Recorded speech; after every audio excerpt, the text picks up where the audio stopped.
There is a strange feeling that many people do not talk about. It is the feeling that you are trying, but life stays silent. You work, you study more, you try to change yourself, you try to start something new, but when you look around, everything seems to be moving faster than you. Other people have achievements to show. They have milestones to celebrate. They have numbers that look good enough to prove they are going in the right direction. But what about you? You are still struggling with small things, an unfinished plan, a dream that is still unclear, a better version of yourself that you still cannot see clearly. In moments like that, it is easy to think that your life is not big enough, not special enough, and not meaningful enough. But maybe the problem is not that you are too small. Maybe the problem is that we have become used to judging our value by things that are too loud. Welcome to I Don't Read Much But I Like Learning, a place where I am not trying to tell someone's life story just so you can remember their name. Instead, I borrow their story so we can look back at the way we are living. And in this episode, I want to talk about a different kind of success. A kind of success that does not stand in the middle of the stage, does not need applause every day, but still quietly leaves a mark in other people's hearts. To talk about that, I want to borrow the story of Michelle Cartlidge. Michelle Cartlidge is a British writer and illustrator. She is best known for her children's books.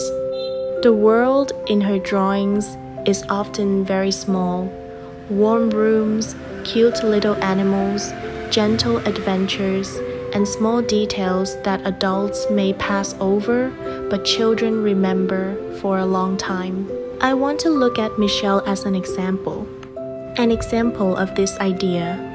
A person can live quietly, do small things, and still create real value.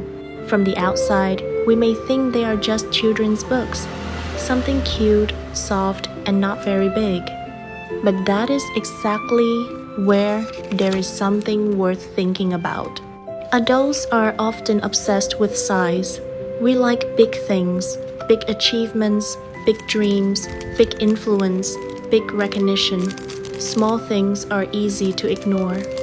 But to a child, a bedtime book can be a whole world. A small character can stay in their memory longer than many serious lessons.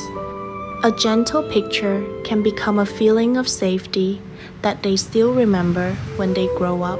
Michelle's story makes me think that sometimes the value of something is not in how big it looks, but in who it touches and at what moment it touches them. And this is not only true for books. It is also true for the way we live. I don't read much, but I like learning. Today's story: success does not have to be loud. Small does not mean meaningless. There are things in life that are hard to show off. Keeping one corner of your room cleaner, building a good habit quietly, writing a few lines to understand yourself better, sending a message to check on someone when they are sad, making a video that, at first, may only have a few viewers. Things like this rarely make us feel like I am successful. They do not look impressive. They also do not give us recognition right away.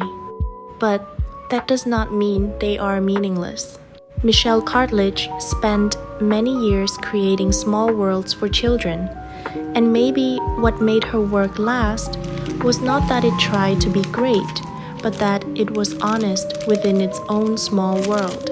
Not everyone is born to do something that makes the whole world pay attention, but everyone can create a warm place in someone else's life.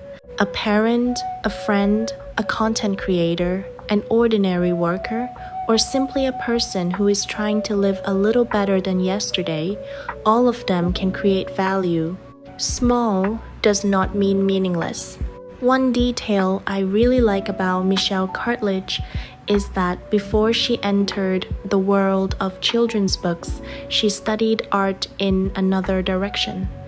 She studied ceramics, design, and how to shape things with her hands. But later, she changed direction and became an illustrator and children's book writer. How many people walk in a straight line from beginning to end? We choose a major, then start doubting that choice. We follow a job, then realize we no longer belong there. We once thought we would become a certain type of person, but the more we live, the more we realize we want something different.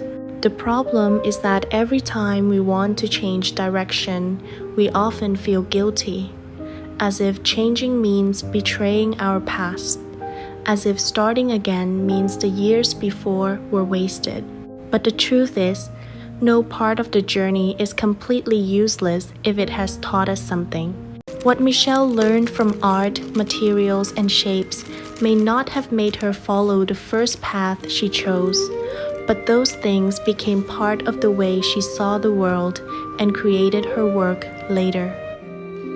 Your life is the same. Maybe your old path is not your final destination, but it has given you experience. It has given you taste, patience, strength, and lessons that you could only learn after going through them. Changing direction does not always mean failure. Sometimes it is life's way of bringing you closer to yourself. You are allowed to change direction.